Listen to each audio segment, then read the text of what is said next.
Question है आपका question number 10, can x party mandatory injunction be granted. बड़ा easy है, x party mandatory injunction grant की जा सकती है तो किन सर्कमस्टांसेस में की जाएगी। तो यहाँ पे सेक्शन 37 से लेके 41 तक आप पढ़ते हैं सारे का, 37 से लेके 41 तक आप पढ़ते हैं, साथ के साथ में स्पेसिफिकली सेक्शन 39 आप बात कर सकते हैं कि x party mandatory injunction grant की जा सकती है। इसका आंसर है यस, की जा सकती है। सर्कमस्टांसेस आप सारे के सारे यहाँ मेंशन करने का काम करेंगे। 10 नंबर का ये क्वेश्चन है। नेक्स्ट क्वेश्चन बड़ा इंपॉर्टेंट है, do courts have discretion word to deny specific performance. क्या कोर्ट के पास डिस्क्रिशन है स्पेसिफिक परफॉर्मेंस डिनाई करने की? जब भी आप एक कॉन्ट्रैक्ट के स्पेसिफिक परफॉर्मेंस की बात करते हैं, क्या कोर्ट के पास डिस्क्रिशनरी पावर है, क्या वो डिनाई कर सकती है? आप लोग कमेंट करके बताइए।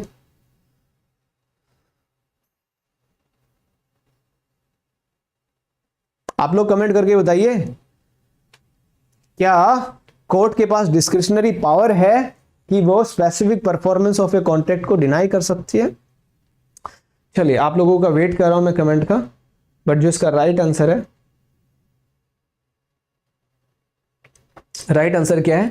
नहीं है, नहीं है। 2018 से पहले थी, अब नहीं है।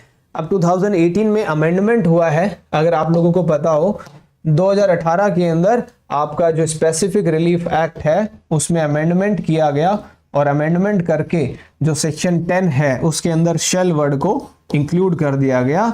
मतलब अब कंपलसरी है आपको स्पेसिफिक परफॉर्मेंस ऑफ कॉन्ट्रैक्ट करवाना पड़ेगा।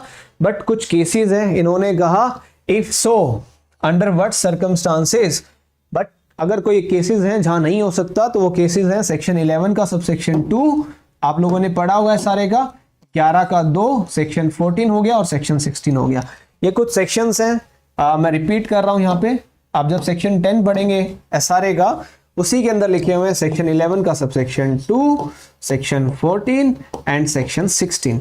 यहाँ पे स्पेसिफिक परफॉर्मेंस के लिए डिनाई किया जा सकता है। ठीक है, डिनाई किया जा सकता है।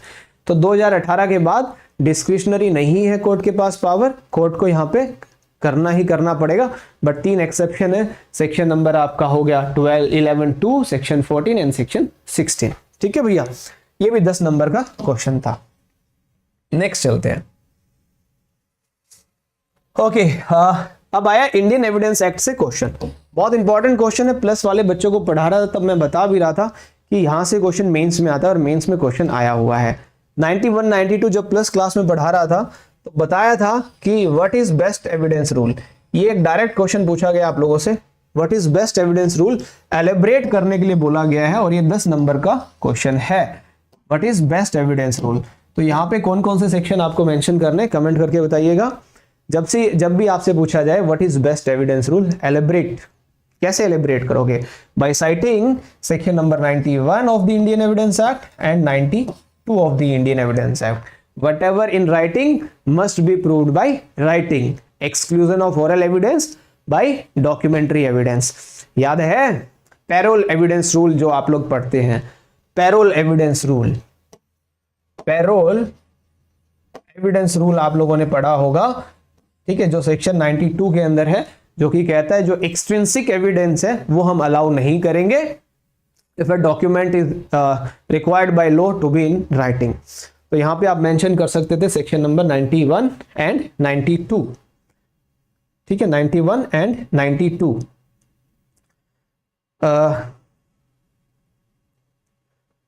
चलिए, अच्छा यार वीडियो को लाइक तो कर दो, क्लास को लाइक तो कर दो। हम एनालाइज कर रहे हैं पेपर को, लाइक तो बनता है, क्लास जल्दी से लाइक कर दीजिए एक बार। ठीक है, तो यहां पे एलिब्रेट करना था, केस लॉ के साथ आप एलिब्रेट कर सकते हो। बेस्ट एविडेंस रूल क्या होता है, केस लॉ लिख सकते हो। अब एक और क्वेश्चन है जो प्लस क्लास में मैं पढ़ा रहा था बच्चों को, तब मैंने कहा था कि यहां से क्वेश्चन मेंस में आता है। अगेन एविडेंस के 2 क्वेश्चन मैंने प्लस क्लास में बढ़ाए थे, उस पर्टिकुलर चैप्टर में दोनों ही क्वेश्चन यहां पे पूछे गए हैं। सी, हाँ, अगर केस लॉ याद नहीं तो इलस्ट्रेशन लिख दो, कोई प्रॉब्लम नहीं, एलिब्रेट करना है। नेक्स्ट क्वेश्चन है व्हाट इज इलेक्ट्रॉनिक एविडेंस। बहुत इंपॉर्टेंट क्वेश्चन है, काफी बार नंबर ऑफ स्टेट्स के अंदर मेंस में ये क्वेश्चन पूछा जाता है, इलेक्ट्रॉनिक एविडेंस क्या होते हैं। साथ के साथ प्री में भी पूछा जाता है, और यहां पे आप लोग साइड करते हैं section number 65B of the Indian evidence act, 65B of the Indian evidence act. 65B of the Indian evidence act आपको यहां पे डिस्कस करना है। इलेक्ट्रॉनिक एविडेंस होते क्या है, आईटी एक्ट का थोड़ा सा जिक्र कर सकते हो कि इलेक्ट्रॉनिक एविडेंस बेसिकली होते तो डॉक्यूमेंट ही हैं, लेकिन इनको डिफाइन आईटी एक्ट में किया गया है। साथ में अगर क्या लिखा हुआ देखिए, एक्सप्लेन अंडर व्हाट सर्कमस्टांसेस, किन हालातों में इलेक्ट्रॉनिक रिकॉर्ड्स जो होते हैं are admissible in any court proceeding without further formal proof, ये इंपॉर्टेंट पॉइंट है, और प्रोटेक्शन ऑफ द ओरिजिनल, बिना किसी फॉर्मल प्रूफ के और बिना प्रोटेक्शन ऑफ द ओरिजिनल के किस प्रकार से आप इलेक्ट्रॉनिक रिकॉर्ड को प्रूव कर सकते हो केस में। अब यहाँ पे जब आप 65B पढ़ेंगे तो वहां पे कुछ कंडीशंस दी गई हैं, उन कंडीशन को फुलफिल करना है, बेसिकली 65B लिखना है, और यहाँ पे 4 केस लो हैं इसके ऊपर, और एक जो लेटेस्ट केस है वो आपको साइट करना है। 4 केस लो की जब मैं बात करता हूं, 4 केस लो आपको यहाँ पे साइट करने थे, क्योंकि जो सबसे पहले था Tomaso Bruno versus state of Uttar Pradesh का केस था 65B के ऊपर, फिर Saifi Mohammad versus state of Himachal का केस आया, फिर आपका आया Anvar PV versus PK Basheer का केस, और जो लेटेस्ट केस है जिसने पूरा सेक्शन 65B के ऊपर जो एक लो था उसको सेटल डाउन किया, और जो भी पहले डिस्प्यूट हुए थे इसके सफ़ी मोहम्मद की वजह से या अनवर पीवी या पीके बशीर की वजह से, उसको सेटल डाउन किया गया अर्जुन पंडित राव कोटार वर्सेस कैलाश किशन राव गौत्रेयाल के केस में।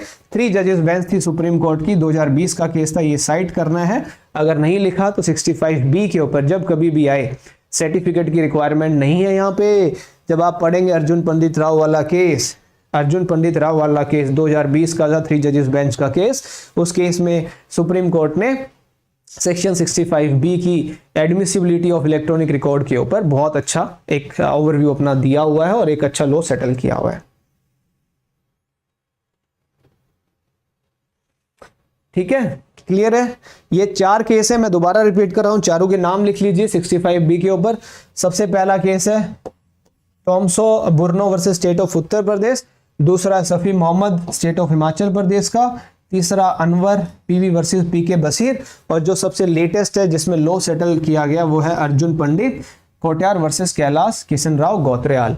ये जो प्लस वाले बच्चे, इस केस का नाम ये भी आप लोग भी लिख लीजिएगा, इंपॉर्टेंट है ये केस, 2020 का, इस केस को जरूर पढ़िएगा क्योंकि डीजीएस मेंस में भी एडमिसिबिलिटी ऑफ इलेक्ट्रॉनिक रिकॉर्ड के ऊपर क्वेश्चन पूछा जा सकता है।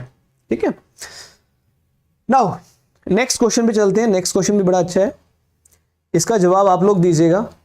काफी सारे बच्चों का गलत हुआ है एग्जाम में, काफी का सही हुआ है।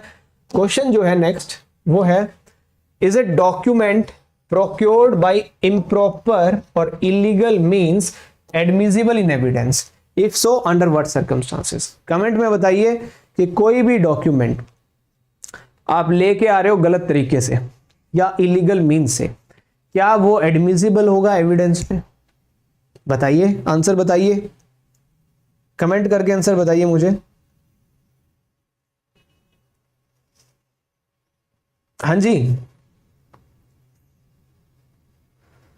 कोई एक डॉक्यूमेंट आप इम्प्रॉपर मीन से लेके आ रहे हो, ठीक है, इम्प्रॉपर मीन से लेके आ रहे हो, क्या वो एडमिसिबल होगा?